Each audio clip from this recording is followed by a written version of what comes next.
कुछ लोग थे जो वक्त के सांचे में ढल गए, कुछ लोग थे जो वक्त के सांचे बदल गए। ये दो पंक्तियां यकीनन मौजू हैं उस शख्सियत के लिए जो मिसाल बन गए इंसानियत के लिए। न्यायमूर्ति आर.सी. लाहोटी एक उत्कृष्ट न्यायविद, मूर्धन्य विचारक एवं चिंतक, संवेदनशील लेखक, प्रखर वक्ता के रूप में एक ऐसे बहुआयामी व्यक्तित्व थे जो उच्च नैतिक मूल्यों की पराकाष्ठा थे।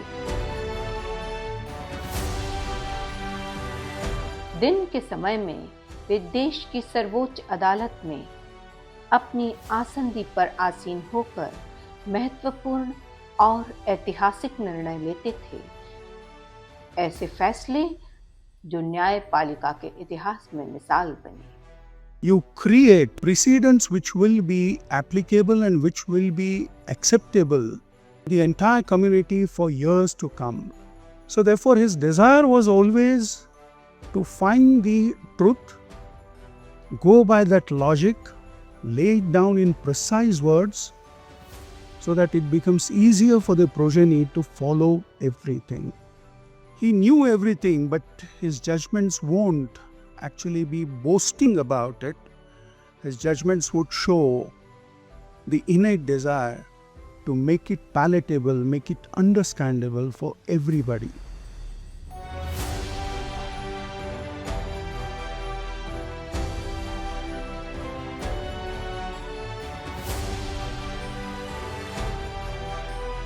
उनके निर्णय न केवल निष्पक्ष होते थे बल्कि न्याय की आत्मा को भी सजीव करते थे।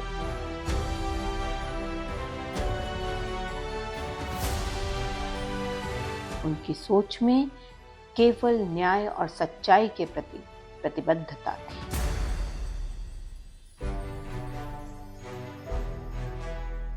लेकिन शाम होते ही घर परिवार में वे एक अलग रूप में नजर आते। बच्चों के साथ खेलते, हंसते और जीवन की छोटी छोटी खुशियों में आनंद ढूंढते।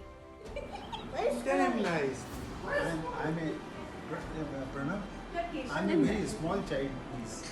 You are not a small child. I don't know how to play. I am teaching you. All right, I'm learning. I'm learning from you. Can I play draw 4?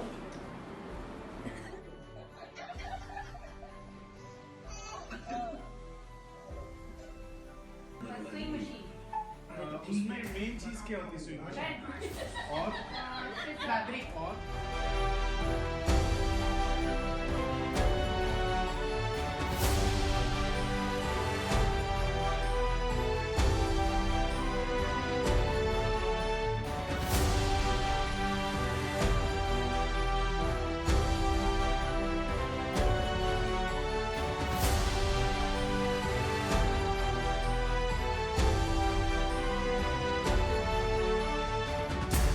इतनी ऊंचाई पर होते हुए भी उनका मन विनम्रता और मानवीय संवेदनाओं से भरा था।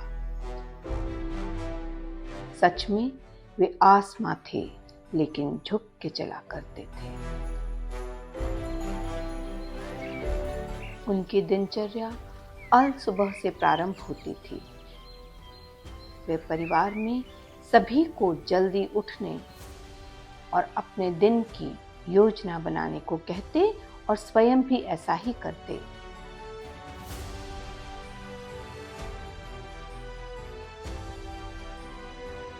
वे वक्त के बेहद पाबंद थे और हमेशा समय की कद्र करते। उनका कहना था, मुमकिन ही नहीं घड़ी कोई ऐसी बना दे जो बीते हुए घंटों को फिर से बजा दे। सुबह 4 से 5 बजे तक का समय उनका नितांत अपना समय होता। इस समय वे होते और पुस्तकें उनकी साथी होती। इसे वे स्वाध्याय कहते थे। सुबह 5 से 6 बजे तक परिवार के साथ चाय पर चर्चा होती। चर्चा क्या, वे वक्ता और बाकी सब श्रोता होते, क्योंकि जीवन के अनुभव या के पुस्तकों से अर्जित ज्ञान वे सब के साथ बांटते और ये उनका सत्संग का समय होता। इसी प्रकार का प्रसंग सुनते हैं। वे बता रहे हैं कि पुस्तकें किस प्रकार पढ़ी जानी चाहिए। यदि पुस्तक से कुछ ग्रहण करना है तो पाठक पुस्तक को इस प्रकार पढ़े। पहले तो वही पुस्तक चुने जो पढ़नी है, और जब पुस्तक चुन ले तो लेखक से तादाद में बैठाए, और लेखक से तादाद में बैठाकर जब पुस्तक पढ़ी जाती है तो पाठन एक संवाद का रूप ले लेता है। पाठक पढ़ता जाता है और उसे ऐसा प्रतीति होती है कि जैसे कोई लेखक से संवाद कर रहा है, वार्तालाप कर रहा है। तो वार्तालाप करने की शुरुआत यहाँ से होती है कि लेखक क्या कहना चाहता है इस पुस्तक के माध्यम से, पहले उसे जानो। यदि पुस्तक में लेखक का परिचय दिया गया है तो लेखक क्या है, उसका व्यक्तित्व क्या है, उसकी उपलब्धियां क्या है, वो कितना गहरा व्यक्ति है, इसको जानो। ये जानकारी लेखक का परिचय और भूमिका, जहाँ पुस्तक तो एक रचना होती है पर पुस्तक की जो भूमिका लिखी जाती है कुछ शब्दों में, एक या दो प्रश्न में, उसमें लेखक अपना हृदय खोल कर रखता है। ये भूमिका लिखी जाती है सारी पुस्तक लिख जाने के बाद। ऐसा नहीं होता कि पहले भूमिका लिखी जाए और फिर पुस्तक लिखी जाए। सारी पुस्तक जब लिखी जाती है, देखो कितनी रोचक बात है, छपती पुस्तक में सबसे पहले है पर लिखी जाती है सबसे अंत में। तो पुस्तक की भूमिका पढ़ने से ये पता चलता है कि ये पुस्तक लिखने का विचार लेखक के मन में क्यों आया। जब उसने पुस्तक लिखी तो अपनी ही लिखी हुई पुस्तक को देख करके उसके मन में क्या विचार है, और ये पुस्तक वो फिर पाठक के हाथों में क्यों सौंप रहा है। ये सारी बातें जब पुस्तक की भूमिका पढ़ी जाए तो उससे पता चलता है। भारतीय संस्कृति, संस्कारों और परंपराओं में उनका अदम्य विश्वास था। वे जहां जाते संस्कारों की बात करते और स्वयं भी संस्कारों की विरासत को पोषित करते।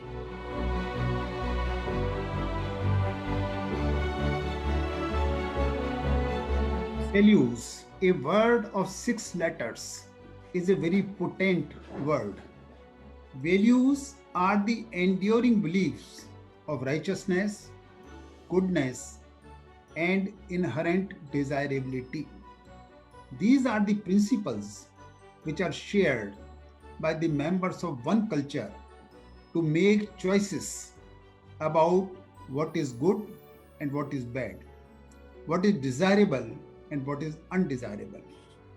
Values contribute to developing philosophy of life, including our aims and ideals, which determine the way we think, behave or conduct ourselves. Bharat के मूल्य ये कहते हैं, may all be happy, may all be free from ailments or diseases, may all experience good things, may no one ever come to grief. This is the core Indian value which distinguishes the Indian culture from the rest of the world, especially the Western culture. Bharat के सर्वोच्च न्यायालय के मुख्य न्यायाधीश के पद की शपथ लेते ही मां के चरण छूना उनके उत्कृष्ट संस्कारों का ही एक परिचय था। अनेक संतों, धर्म पुरुषों से सत्संग लाभ लेना और विचार विनिमय भी उनके जीवन का ही एक अंग था। अनेक संतों एवं विश्वविद्यालयों ने मानव जीवन की सेवा में उल्लेखनीय योगदान हेतु उन्हें अनेक मानद उपाधियों से विभूषित किया।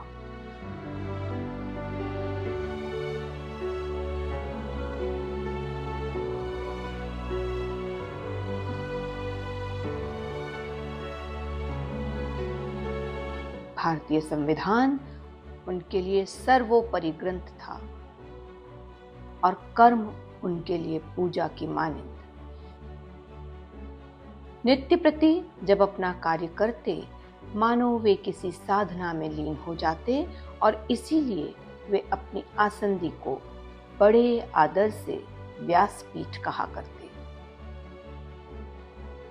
जीवन के अंतिम क्षणों में भी एक कर्मयोगी की तरह ही अपनी कार्य साधना में लीन रहते हुए उन्होंने देवलोक को प्रस्थान किया।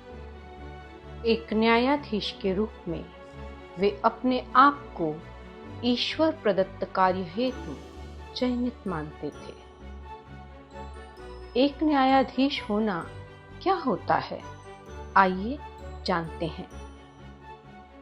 मैं जुडिशल कॉन्फ्रेंस में जहाँ जाता हूँ उस दिन ये बात जरूर कहता हूँ। उन्होंने कहा कि 3 बातें हमेशा याद रखो। पहली बात, किसी आदमी से जुबान और कला दोनों से झगड़ा नहीं करता। जैसे किसी वकील ने तारीख मांगी, साहब इस केस में हमारे तैयार नहीं, डेट दे। आपको नहीं देना है तो आप रिफ्यूज कर दो, फाइल पर ऑर्डर पास कर दो।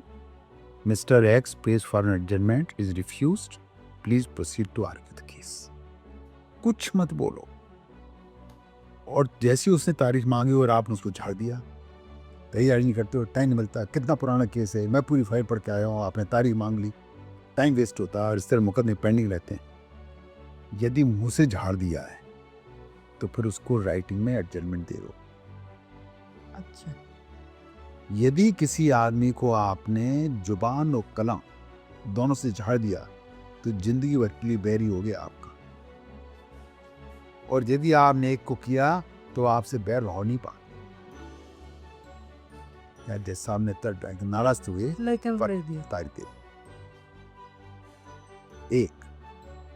और ये बात न केवल कोर्ट में बल्कि सभी, ठीक, एक। यूनिवर्सली। दूसरी बात, यदि किसी को दंडित करना हो तो जो मानस बना लिया हो दंडित करने का, जब लिखने बैठो तो एक कदम पहले रुक जाओ। जैसे किसी आदमी ने ग्रीवियस इंजरी, गहन चोट किसी को पहुंचाई तो 10 वर्ष तक की सजा हो सकती है। आपने तय किया कि इसको 7 साल से ज्यादा। ये सोच लिया आपने, जब लिखने बैठो तो 7 साल की जगह 5 साल।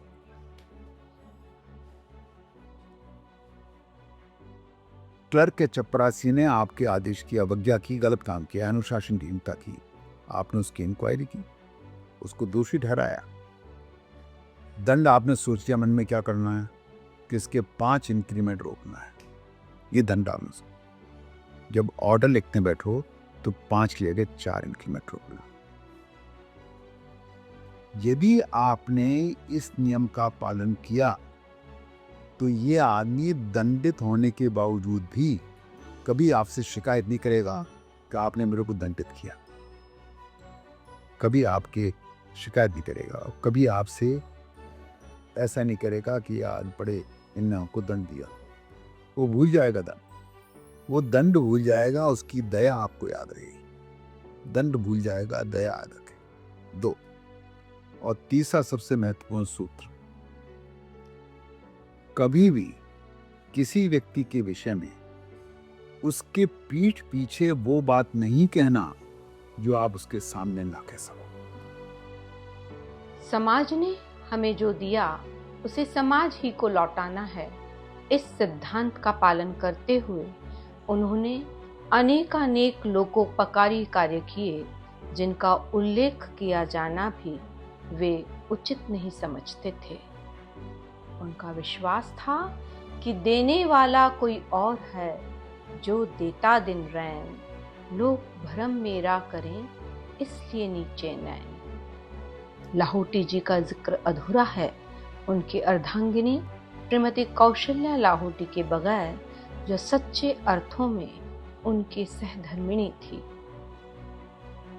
एक अवसर पर स्वयं लाहौटी जी ने आदर्श दंपत्य कार्यक्रम में अपने दाम्पत्य जीवन के बारे में कहा भी था, अब हमारे इश्क का कुछ और ही अंदाज है, उनको मुझ पे नाज है, और मुझको उन पे नाज है।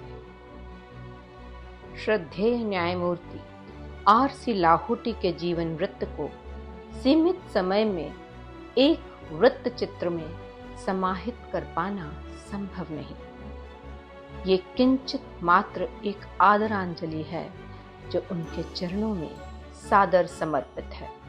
जैसा कि श्रद्धेय स्वामी जी श्री गिरीशानंद सरस्वती जी भी कहते हैं, इतने निष्प्रिय, इतने योग्य और इतने देशभक्त, जिससे उनको लेकर के हमारा देश उनके लिए गौरव अनुभव करता है, ऐसे एक गृहस्थ संत कहें, एक सुयोग्य व्यक्ति कहें, एक देश की निधि कहें, उनके लिए हम बाके बिहारी से प्रार्थना करते हैं, अपने चरणों में उनको स्थान दे और उनको शांति प्रदान करें।